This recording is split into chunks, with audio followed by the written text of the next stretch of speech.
ನಮಸ್ಕಾರ ವೀಕ್ಷಕರೇ, ನೀವು ನೋಡ್ತಾ ಇದ್ದೀರಾ ನಂದಿನಿ ಯೂಟ್ಯೂಬ್ ಚಾನಲ್.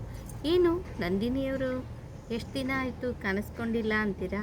ನಿಜ, ನಾನು ಕಾಣಿಸ್ಕೊಂಡಿದ್ದಿಲ್ಲ. ಶ್ರಾವಣ ಮಾಸ ಮನೆಯಲ್ಲಿ ಪೂಜೆ ಪುನಸ್ಕಾರಗಳು, ಹಾಗೆ ಟೆರೆಸ್ ಗಾರ್ಡನ್ ಮಾಡುವ ಒಂದು ವಿಷಯ ಇಟ್ಟುಕೊಂಡು ಟೆರೆಸ್ ಗಾರ್ಡನ್ ಕಡೆ ಗಮನ ಹರಿಸಿದ್ದೆ. ಹಾಗೆ ಆರೋಗ್ಯದ ಸಮಸ್ಯೆ ಇತ್ತು, ಸ್ವಲ್ಪ ನೆಗಡಿ, ಕೆಮ್ಮು, ಜ್ವರ ಈ ರೀತಿಯಾದಂತಹ ಸಮಸ್ಯೆ ಇತ್ತು. ಇವೆಲ್ಲ ಕಾರಣಲಿಂತ್ರೂ ವಿಡಿಯೋ ಮಾಡಿರಲಿಲ್ಲ.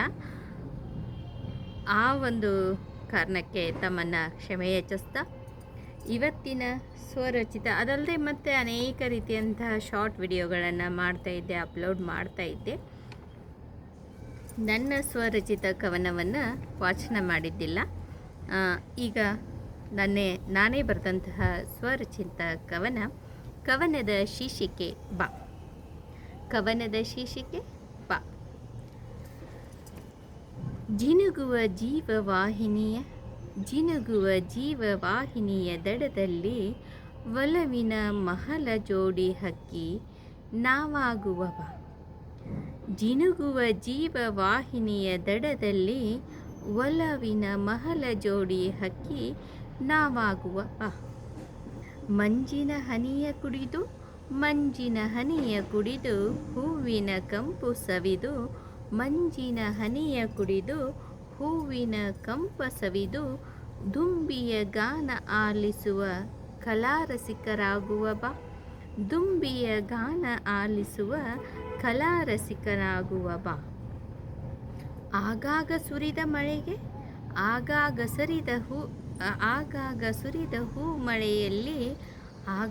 ಸುರಿದ ಹೂ ಮಳೆಯಲ್ಲಿ ಮಿಂದು ಪ್ರಕೃತಿಯ ಮಗುವಾಗುವ ಬಾ. ಪ್ರಕೃತಿಯ ಮಗುವಾಗುವ ಬಾ. ಕಾಂಕ್ರೀಟಿನ ನಾಡ ತೊರೆದು ಬಿದಿರ ಕಾಡಿನಲ್ಲಿ ಒಲವಿನ ಪಯಣ ಜೊತೆಯಾಗಿ ಸಾಗುವ ಬಾ. ಕೇಳಿದಂತಹ ಎಲ್ಲ ನನ್ನ ಸಹೃದಯ ವೀಕ್ಷಕರಿಗೆ ಅನಂತ ಧನ್ಯವಾದಗಳು. ಇತ್ತೀಚಿನ ದಿನಗಳಲ್ಲಿ ಇರುವ ವ್ಯವಸ್ಥೆಯನ್ನು ಈ ಒಂದು ಕವನ ಹೇಳುವಂಥದ್ದು. ನಾವೆಲ್ಲರೂ ಮತ್ತೆ ಪ್ರಕೃತಿಯೆಡೆಗೆ ಸಾಗುವ ಬಾ ಅನ್ನೋ ಒಂದು ರೀತಿಯಲ್ಲಿ ಇದೆ.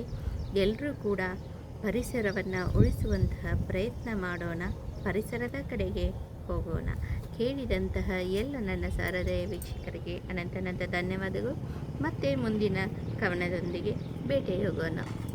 ಅಲ್ಲಿವರೆಗೂ ನಂದಿನಿ ಯೂಟ್ಯೂಬ್ ಚಾನಲನ್ನು ತಿರ್ಗಾಮುರ್ಗಾ ನೋಡ್ತಾ ಇರಿ. ಅದನ್ನು ಲೈಕ್ ಮಾಡಿರಿ, ಶೇರ್ ಮಾಡಿ, ಕಮೆಂಟ್ ಮಾಡಿ. ಧನ್ಯವಾದಗಳು.